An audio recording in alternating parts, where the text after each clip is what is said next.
The Warden and the Paunch, the new DLC for Total War Warhammer 2 is coming out. Can you believe it? I was internally praying we would be seeing the thickest, beefiest goblin boy of all.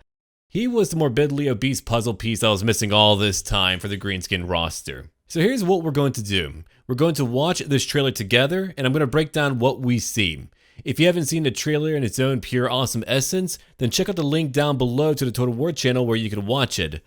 Alright, with all the important bits being said, let's dive right in. Alright here. First off, look at this subterranean domain. There's only one high elf in all of Ulthuan that could sport a bat cave, and that is Eltharion the Grim. Where is he? It has been many years, but this city will never be safe. Here's a great shot of not an orc, but a damn goblin. I don't mean the little guy in the background either. I mean this giant slab of meat is a goblin, which we'll get more into later on. Whilst he is still out there.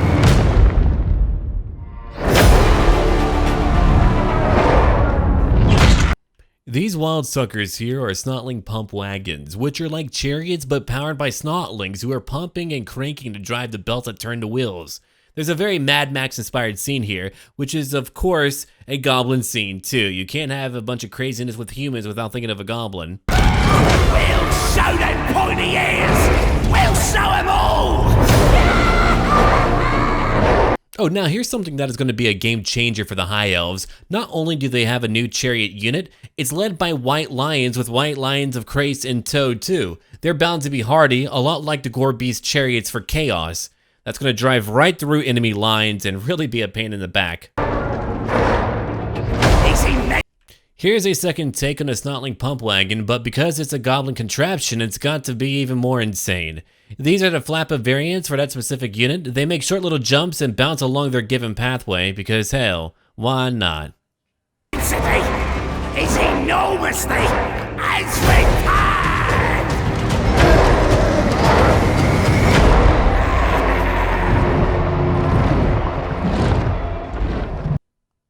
You might not like it, but here's what peak goblinhood looks like. This is Grom the Paunch, and he's hungry as hell. When he was the young boss of the Broken Axe tribe, he ate some raw troll meat.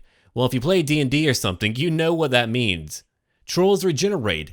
His body kept digesting the meat, and instead of exploding, he just kept growing and growing and growing until he became the hulking lump of mass you see before you today. Please just warm it up!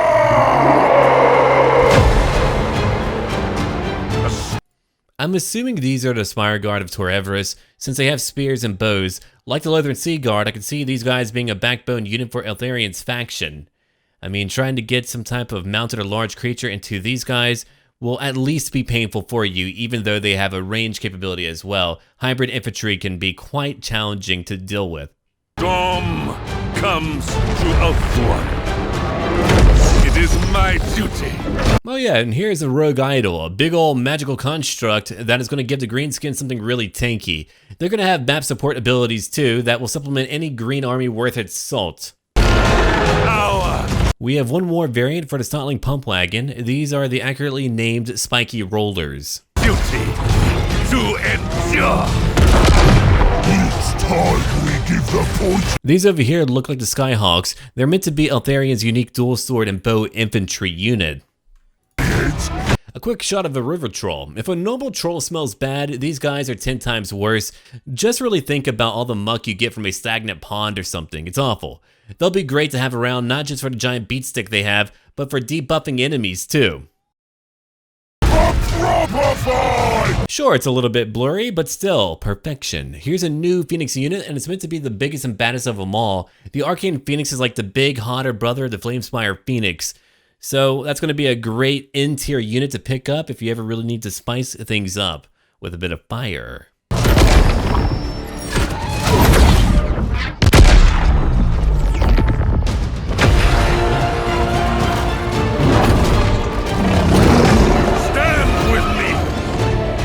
Griffins aren't just for humans, you know. Eltharion has one too, named Stormwing. Griffins are fantastic mounts, so that's really going to make Eltharion a nasty late game contender that could put him up with the best of them. long as I still live.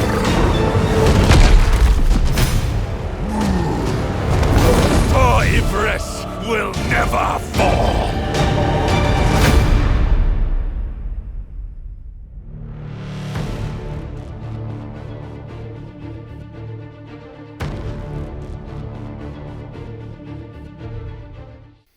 Alright, that's it ladies and gentlemen, you've seen it. The Warden and the One Paunch is coming out on May 21st.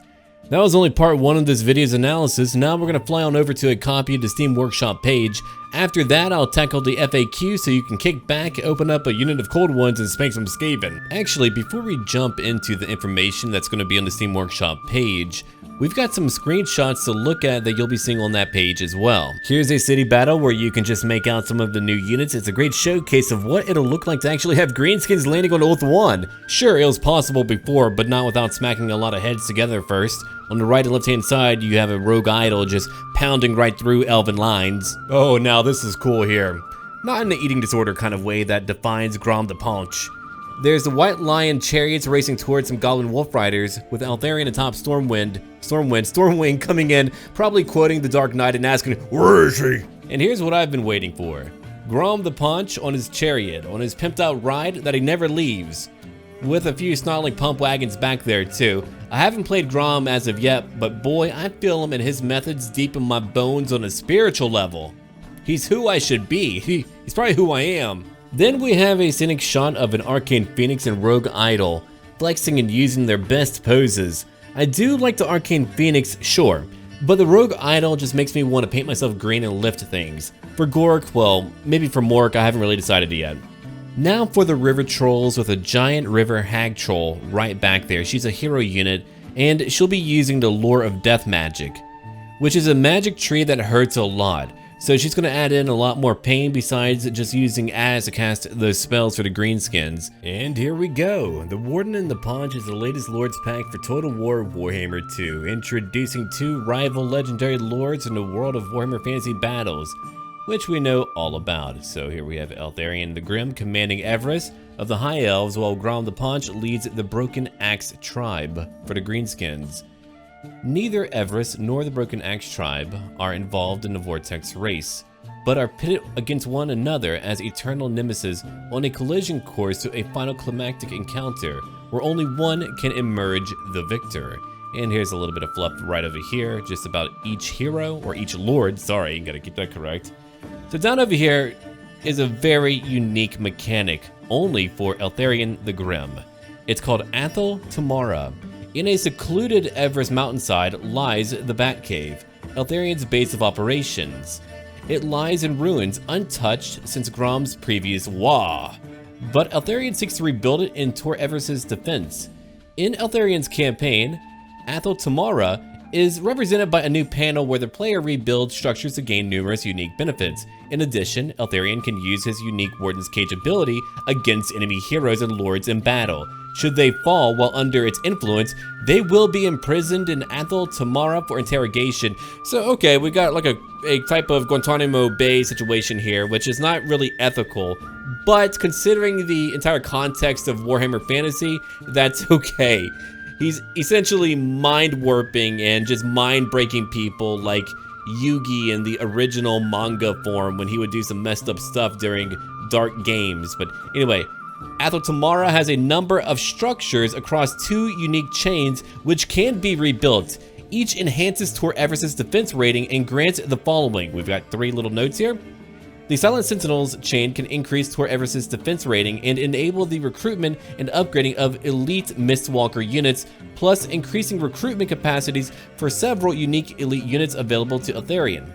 Number 2. The Watchers of Yvresse chain enable the interrogation of captured heroes and lords, improvements to the Mist of Yvresse, and bonuses to Eltharion's influence. Then, number 3. Through the questioning, vanquishing, and indoctrination of captives, Eltharion can gain useful information and other benefits. We've got the Mist of Yvresse. Tor Yvresse will become progressively shrouded by an enchanted mist, enhancing all of Eltharion's troops and disrupting enemies caught within it. So you get one army ability called Envelop in Mist, which will thereby enhance all of your troops while fighting within it. And of course, over time, in Athel Tamara, you can upgrade it further to where it'll grant additional effects too. And finally, you can see here that as you continue to upgrade it even more, you can cause it to cover all of Ulthuan, which I personally would not appreciate. I need a bit of sun or I get crazy, but I suppose if you're fine with being protected, it's worthwhile. Man, I could just like picture him with a bunch of magical type of stones, just hearing everyone talk, just going, I need to keep my people safe. Anyway, I would lose it too if I had that much power. All right, defensive Yvresse right down here. Eltharion will gradually build up defensive power at Tor Yvresse as Eltharion's homeland becomes increasingly fortified against invasion. I wonder who's going to invade. Invade.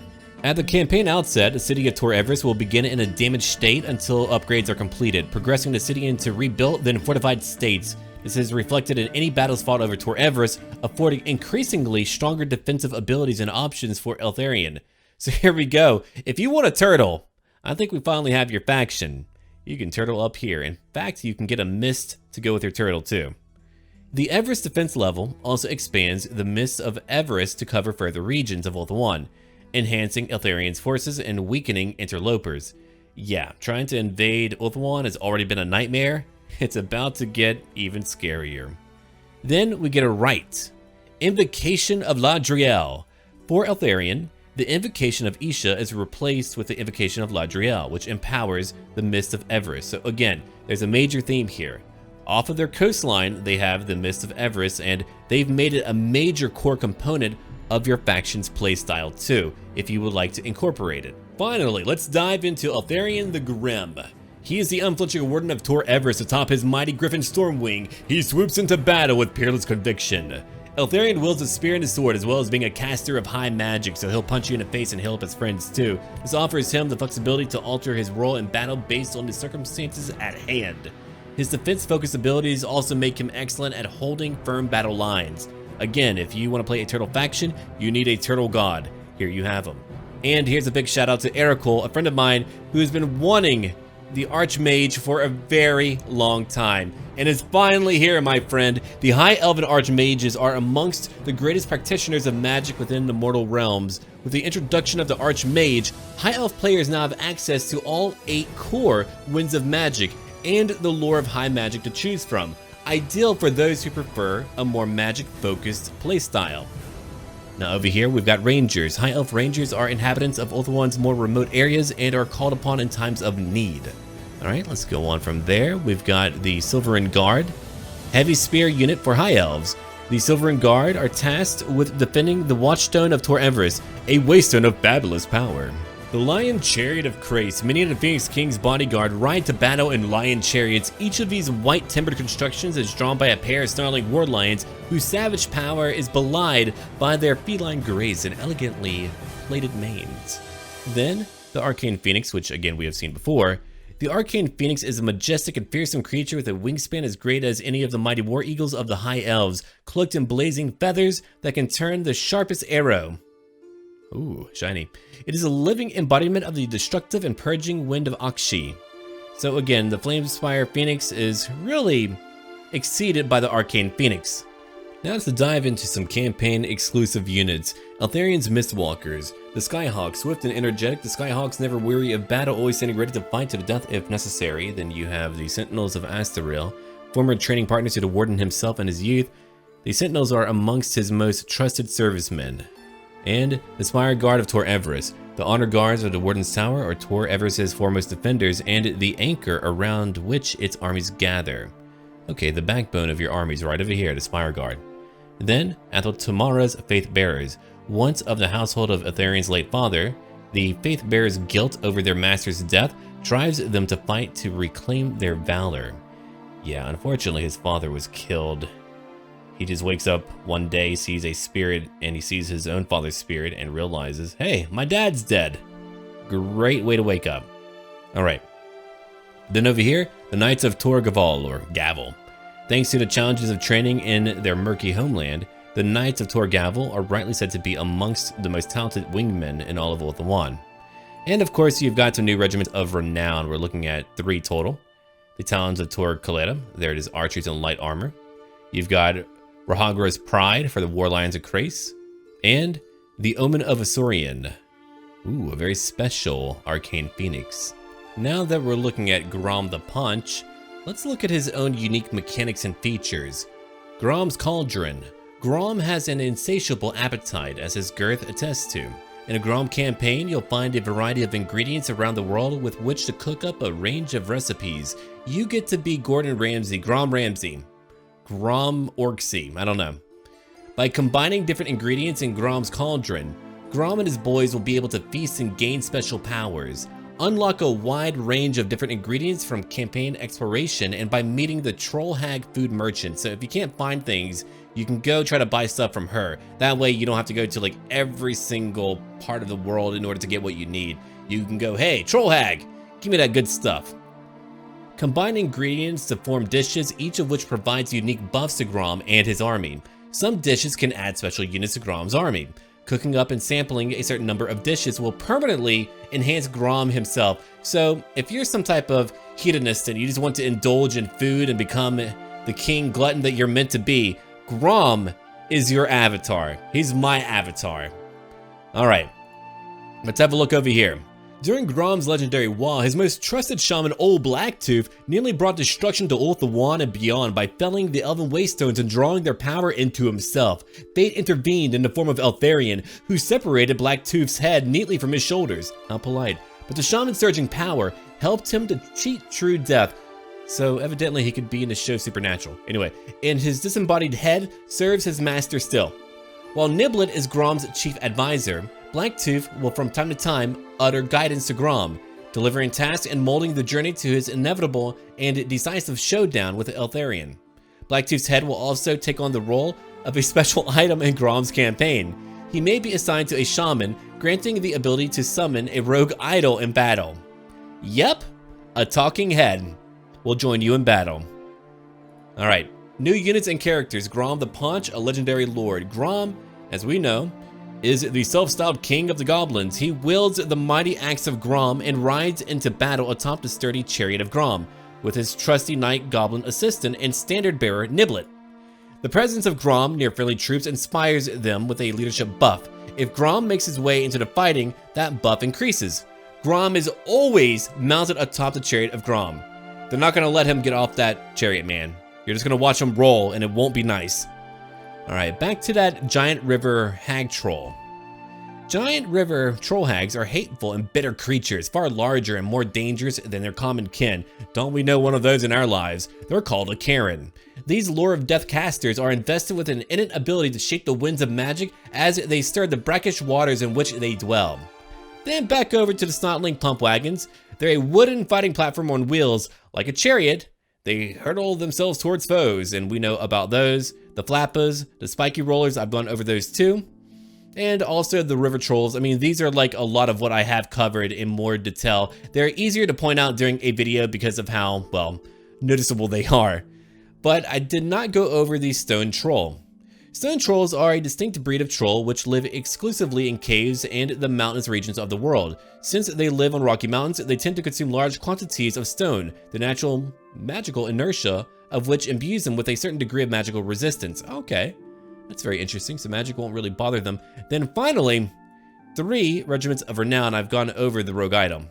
So we got Logie Bogie Spore Splodas, which I just wanted to say out loud. The most unhinged snotlings attach really big exploding spores to the front of their wagons, which burst when the pump wagon hits anything. Then we have the Swamp Things, River Trolls. The Swamp Things are a horrifying band of river trolls which cause terror and have poison attacks. Then finally, the Biggin. The Biggin is the biggest, baddest, meanest, most cunning rogue idol ever conjured. And now, we'll go to the FAQ. Time for a hard cut. Cut! When will the Warden and the Paunch be released? That's going to be on May 21st, everyone. I'm going to say it one more time. May 21st, and for those in the back, May 21st. Is there a pre-purchase discount? You'll get a 10% discount if you pre-purchase the Warden and the Paunch via Steam before its release. Then, over here, will the new Legendary Lords be available in both the Eye of the Vortex and Mortal Empires campaign? Oh yes, indeed, they shall. In everything. You'll be able to play them in the Vortex and in Mortal Empires too. What new units will be in the Warden and the Paunch? It features the following new units for the High Elves: War Lions of Chrace, Lion Chariot of Chrace, and the Arcane Phoenix.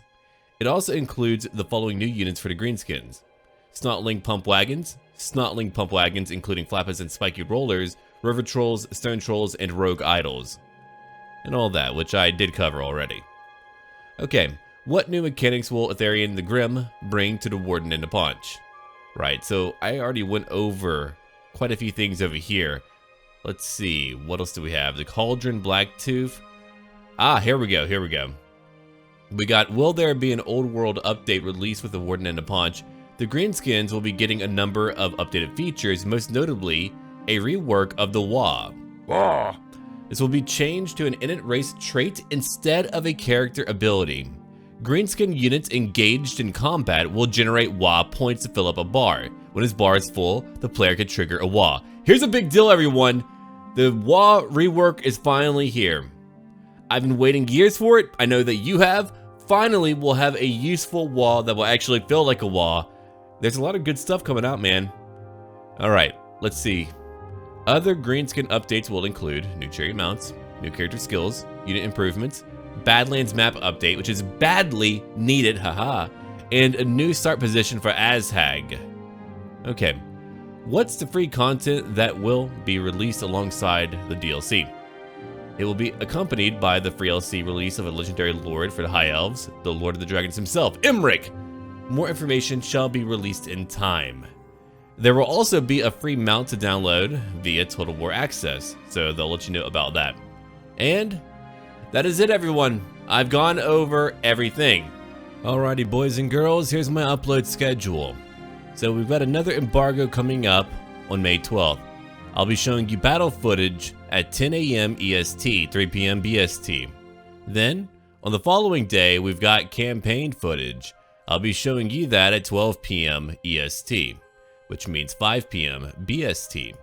If you need to convert that, there's a little site called World Time Buddy where you can easily convert time zones. Anyway, then finally, I'll be able to show you Imrik's campaign on May 15th and one additional campaign from the 13th. I'm not sure which one. We'll see which one is more popular with all of you, and then we'll just do that. So that's my upload schedule. Now you know it. Lock in those dates. Get ready for some content. Don't worry, Bannerlord will be here every day, and so will Total War Warhammer 2. Until then, everyone, I'll talk to you later.